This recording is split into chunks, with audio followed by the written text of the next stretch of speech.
Hello and welcome to Tea at 2 with Rev Jen. This is a way for you to get to know me. I've started my ministry here at the Congregational Church of Littleton during this COVID-19 pandemic, which means it's really hard for me to get to know folks and for folks to get to know me because we are being socially distant and responsible. So what I thought I would do with my Tea at 2 time is to invite you into my study here at the church through these videos and just pick some sort of random things off my shelves that tell you a little bit about me, some of my interests, some of my activities, some of the things that I like and dislike, and just to have it be a way for us to get to know each other, for you to get to know me, at least through this video. So welcome. I'm glad you've joined me here. And if you're watching this later on, right on to you. Glad to have you here. So I'd like to start by showing you a picture that I have. And this is not on the wall, but it is up on one of my shelves usually. And we'll see if we can. There's going to be a glare. Okay. Anyhow, we'll try and figure out how to make it better. But this is a picture, and it's from Story People, and the subtitle is Art for Real People. And Brian Andreas is an artist, sculptor, and storyteller who is fascinated with remembering the future. His work is shown and collected internationally. And it goes on to say a little bit more about that. But so all of these things, these Story People pictures, have very colorful, abstract pictures with them. And then these very short stories, no more than 100 words. That's the maximum. And often it's fewer words than that. So I have a few of these that I've collected over the years. I have one at home that's hanging in my study at home. And this one is here at the church. And this one is just a very vibrant colored picture, and the words and the story read this way. In my dream, the angel shrugged and said, "If we fail this time, it will be a failure of imagination." And then she placed the world gently in the palm of my hand. It just spoke to me.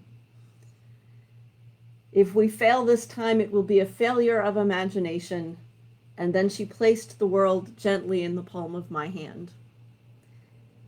That just spoke to me. And so I have this picture unframed on the shelf behind me. I like that story.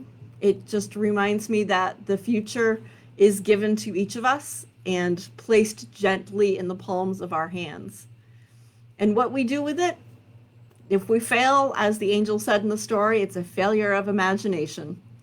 So to hold the world gently in the palm of our hands and to use our imagination to propel us into the future is sort of one of my guiding principles, to hold the world gently and to use imagination. That is just a little snippet of one thing that I keep here in the study at the church. I hope everybody is doing well, and didn't sound like there was too much damage in the area from the hurricane that blew through. I know a lot of other parts of the Commonwealth are dealing with power outages and more downed trees and power lines, so I'm thankful that we didn't really have too much of that here. I want to end with a poem from another one of my favorite books it's actually a prayer book. Ted Loder wrote this. Ted is a United Methodist pastor, and he wrote these. He's written several books of prayers. I just really appreciate this particular one, Gorillas of Grace, because it has just a lot of imagery in it that I really appreciate. And it has a lot of just down to earth prayers, prayers that just speak to my heart and really sort of open up the emotion of what we're trying to get at when we come to God with prayer. And, sometimes I'll use, I think last week I used a prayer from Howard Thurman that has a lot of theys and thys and thine. And, that's the wonderful, beautiful, poetic language. It is not something I normally use. It's not the kind of language I speak with my family at over the dinner table.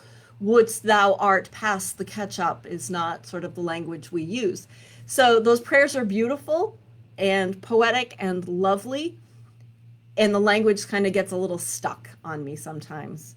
But these prayers, Ted Loder's prayers, just flow, and they're kind of almost primal in a way. So I want to share with you just this from this book. And this prayer is called, Sometimes It Just Seems to Be Too Much. Sometimes it just seems to be too much. Sometimes, Lord, it just seems to be too much. Too much violence, too much fear, too much of demands and problems, too much of broken dreams and broken lives, too much of war and slums and dying, too much of greed and squishy fatness and the sounds of people devouring each other and the earth. Too much of stale routines and quarrels, unpaid bills and dead ends. Too much of words lobbed in to explode and leaving shredded hearts and lacerated souls.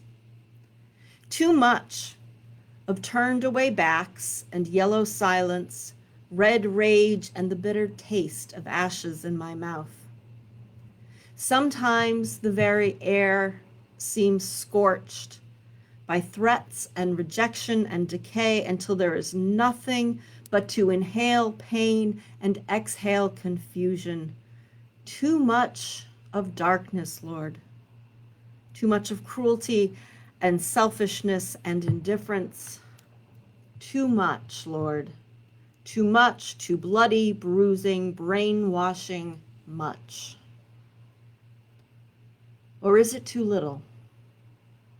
Too little of compassion, too little of courage, of daring, of persistence, of sacrifice, too little of music and laughter and celebration. O God, make of me some nourishment for these starved times, some food for my brothers and sisters who are hungry for gladness and hope, that being bread for them, I may also be fed and be full. Amen. I like Ted Loder, he doesn't hold back. So thank you again for joining me today for Tea at 2 with Reverend Jen. I hope you've got your beverage of choice with you. I'm doing more ice water today because it's still a little hot here. So I look forward to seeing you and hearing from you, and please join me again right here on Facebook Live on Sunday morning at 10 a.m., where we will be talking about Jesus walking on water and calling Peter out of the boat. So I'll see you then. Until then, take care and God bless. Bye.